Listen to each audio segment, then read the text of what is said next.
monde! Hello there! Général Academy. Bonjour et bienvenue pour cette première vidéo dédiée à Godzilla. Elle aime bien Godzilla. Mais t'as jamais vu Godzilla, hein? Oui, je sais. Oui, bah voilà, elle a jamais vu Godzilla, mais elle adore. Le Godzilla, donc le célèbre Godzilla de 2014 par Gareth Edwards. Et on est donc ici à côté de la statue de Godzilla par Spiral Studio, qui vient directement de ma boutique P-Center. Vous aurez le lien en description comme d'habitude. Elle est disponible normalement en boutique, que ce soit en France, que ce soit en Europe, comme la plupart des produits Spiral Studio. Même si certains vous diront le contraire, ceux qui vous disent le contraire, je leur demande simplement pourquoi on arrive à les acheter en boutique. Donc aujourd'hui, j'ai le privilège de vous présenter cette pièce, puisque vous l'aurez compris, je suis un grand fan du Godzilla de 2014, même si j'ai grandi avec le Godzilla de Roland Emmerich, le fameux Zilla à New York, qui est un design aussi complètement fou, mais là, on est sur un retour aux sources, et on va découvrir ensemble cette pièce. J'ai pas vu, hein. Je l'ai sortie de la boîte, juste ouvert le polystyrène, je n'ai même pas regardé dedans, je suis comme un gosse. Bon, cadrage resserré parce que forcément avant on était beaucoup trop large, et j'ai enlevé le plateau parce que il rentrait pas sur le plateau, et je voulais pas le mettre sur le plateau noir, on aurait perdu du contraste. Alors, montage, vous allez voir, c'est très compliqué. C'est un aimant. Vas-y. Oh, propre. The Just a Bait.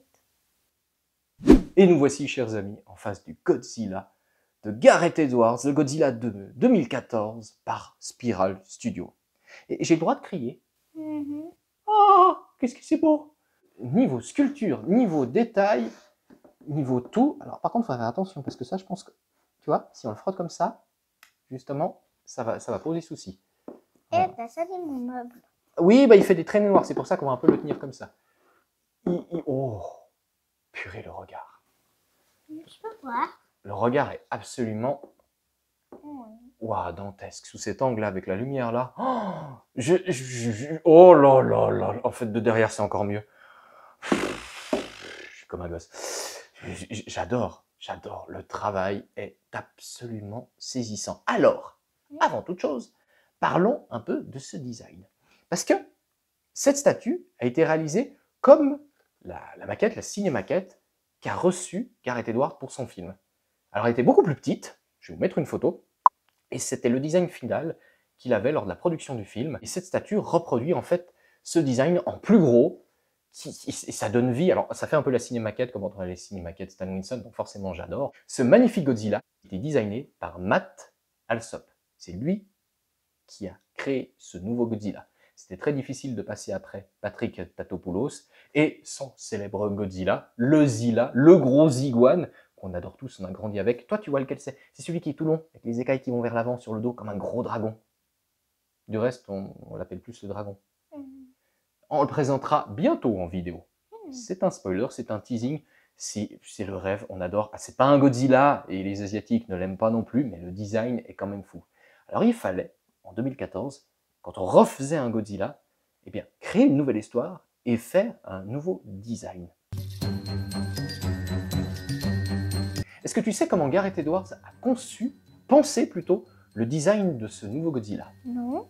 Eh bien, c'est tout simple. En fait, il est parti du principe que Godzilla existe vraiment.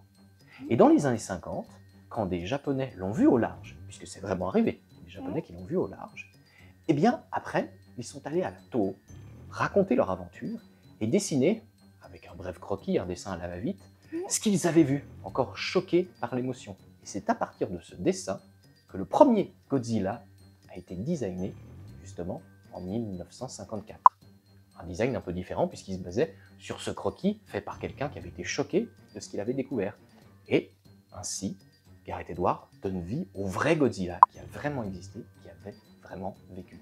C'est un peu comme chez Tolkien, qui a découvert le livre rouge sur un banc d'Oxford, et à partir de ce livre rouge qu'il a traduit, il a écrit Le Seigneur des Anneaux.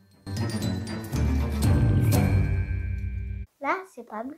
Comment ça, c'est pas bleu? Les arêtes dorsales? Oui, mais c'est normal, c'est parce que ça devient bleu quand il crache du feu.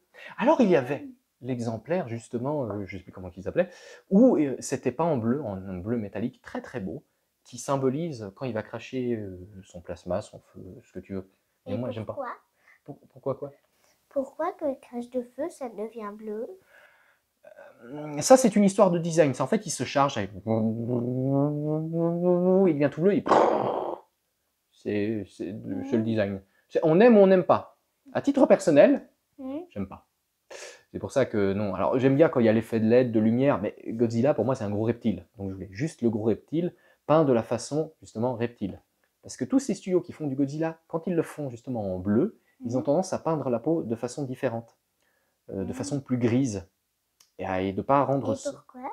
Bah, c'est en fait pour un jeu de couleurs, parce que si tu peins bleu avec ça, avec toutes les nuances de couleurs qu'on a là, des fois, ça peut jurer. Puisqu'ici, si on parle d'abord du travail de peinture, qui vient sublimer la sculpture, forcément, donc c'est pas dans le sens qu'on devrait en parler, mais bon, la peinture, c'est juste génial. Chaque écaille, chaque morceau, chaque nervure, chaque ride. Comment ils ont fait ça? Comment ils ont fait? Alors, ils ont fait une peinture, principalement, je pense à la base, à l'aérographe, puis après, ils ont fini avec... oui, ça se voit, c'est tout des peintures diluées. Des peintures diluées qui ont donné tout le relief à la créature. Là, les trous. Les trous? Bah ça, c'est dans le moule, ça, c'est la sculpture. Ça, on y vient après. Et ça a donné du relief. On voit juste là où il y a eu les jointures, tu vois, au niveau des arêtes dorsales. Ça se voit juste les jointures. C'est un poil dommage. Mais c'est juste ça. Pour le reste, oh, Dieu, ce bloc. De derrière, vous vous rendez pas compte, c'est juste magique.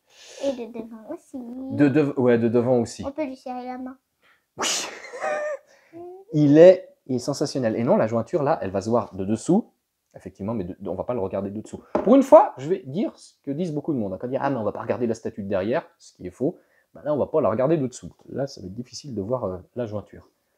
Niveau peinture, vraiment, il y a tous les détails. Et au niveau de la tête, donc on a les muqueuses. C'est vite fait, hein, les gencives. Les dents sont très bien peintes et sculptées. Par contre, les yeux, le regard, ça doit être... C'est pas possible, ces petits...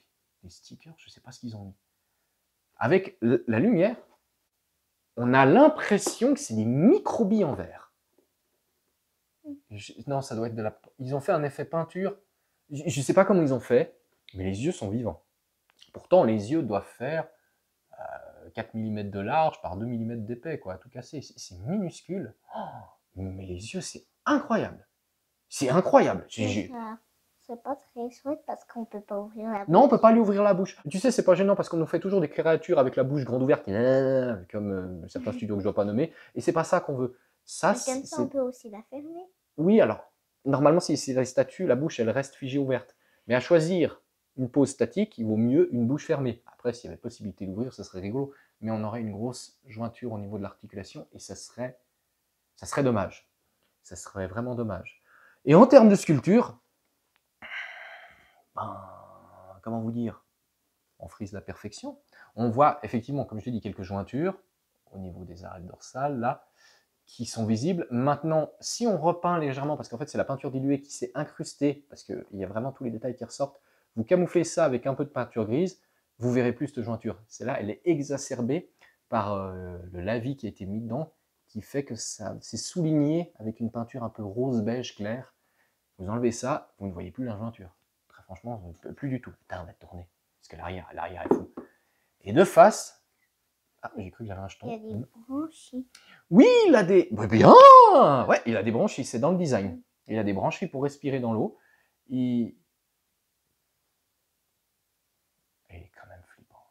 Je suis comme un fou. J'ai l'impression d'avoir le petit jouet qu'avait Gareth Edwards dans son bureau à la maison. Ça m'éclate. Ce film est Il est pas lourd? Non, vas-y, prends-le. Il est pas lourd du tout. Oh, ça un petit peu. Il est déséquilibré, mais il est pas lourd du tout. Il est plutôt très léger. Il est très imposant, très impressionnant. Ce sera facile à caser, tiens. C'est gros, mais c'est pas lourd. C'est gros, mais c'est pas lourd. Bah, c'est l'avantage, c'est que ça pourrait être posé sur n'importe quel meuble, ça va pas poser problème. Vous me direz, vous, en commentaire, si vous aimez ce design de Godzilla. Je sais que pour la plupart d'entre vous, surtout les Français qui me regardent, vous êtes attachés, comme beaucoup d'Occidentaux, à la version Zilla de Roland Emmerich avec Jean Reno. Et je suis tout à fait d'accord avec vous, j'adore ce design, sauf que pour moi, ça n'a jamais été un Godzilla. Je ne suis pas un fan de... Le fameux qu'on va avoir, celui qui ressemble plus à un dragon dinosaure, qui marche bien debout. Je ne suis pas un fan de la Toho, je ne suis pas un fan de la première heure de Godzilla, au contraire, moi j'ai grandi avec celui de Roland Emmerich, donc je suis fan plutôt de celui-là. Mais ce que nous a fait Gareth Edwards, en reprenant en fait le vrai Godzilla qui a existé, donc à l'époque qu'on a découvert dans les années 50, Je trouve qu'il a un charisme monstrueux, pardonnez-moi le jeu de mots, charisme que n'a pas du tout les Godzilla qui le suivent, puisque dans chaque film qui le suivent, il a été modifié, exagéré, pour être toujours plus what the fuck, waouh, ce que vous voulez. Et c'est très dommage. Il y a une certaine sobriété là-dedans que j'aime beaucoup et qui fait partie des designs cultes pour moi du cinéma. Qu'est-ce que t'en penses, toi? Ici, là, c'est un petit peu plus long, mais après, ça va être encore un petit peu plus. Oui, mais c'est Alors, c'est petit. Godzilla est anarchique. Voilà, c'est un titan, il est anarchique. Il fait comme il veut. Tu le veux dans ta chambre? Oui. Sérieux? Oui. Mais où? Alors déjà, où? Hein, premier problème. Bah, j'ai qu'à la choix sur mon cheval à bascule. Tu aimes bien Godzilla? Oui. Tu veux lui faire un bisou? Excusez-moi. Ah. Si Gareth Edward nous regarde, oh, peut-être qu'on va devenir copains du coup. Mais t'arrêtes, t'as vu comme tu le regardes? Non, mais il est beau. Alors, quand il y aura Zilla, on pourra faire un comparatif. On n'est pas du tout à la même échelle. Je ne sais plus. On fera. Alors, la statue de Zilla est beaucoup plus grosse, mais on verra s'il y a une histoire d'échelle, mais on pourra comparer les deux designs, puisque c'est vraiment deux designs qui tranchent. On aime ou on n'aime pas. Il n'y a aucun problème avec ça.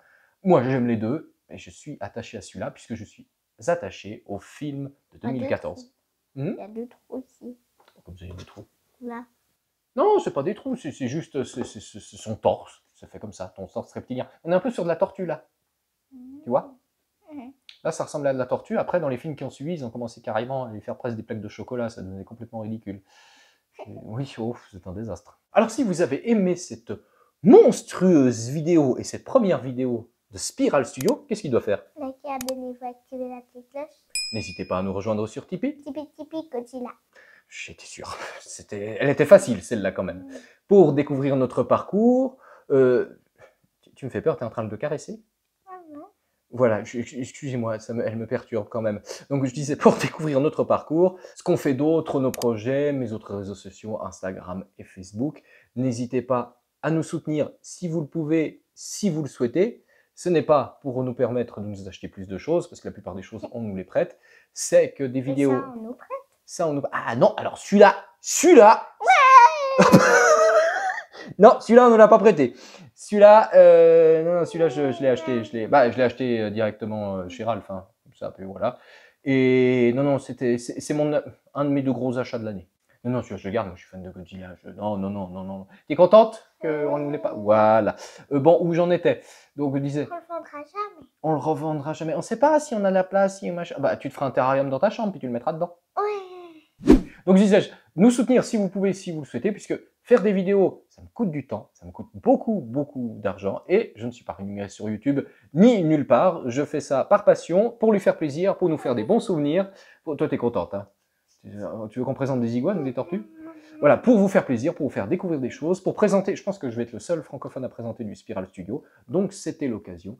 Donc n'hésitez pas à me soutenir d'une manière ou d'une autre comme vous le pouvez, et de mettre un commentaire sur la vidéo, c'est bon pour le recensement, et de la partager un maximum pour tous ceux de vos amis qui seraient fans de Spiral Studio et qui se demandent quelle qualité c'est, qu'est-ce que ça vaut, est-ce que ça en vaut vraiment la peine. C'est vrai qu'on n'a pas parlé du prix, le prix était... Oui, moi chez nous en Suisse, on les a moins chers, donc on était à quoi, 700 francs pour une statue en PVC, c'est pas donné, faut le reconnaître, on paye la licence. Comparé à d'autres studios qui font aussi de la statue en PVC et qui vendent ça plus cher pour le coup, non, très franchement, il n'y a rien à dire. Vraiment, en finition, on est très bien, très propre. C'est une belle surprise. Je l'attendais depuis longtemps. Je me réjouis du Zilla. Je vous tease le Zilla. Je vous tease aussi d'autres vidéos de Spiral Studio.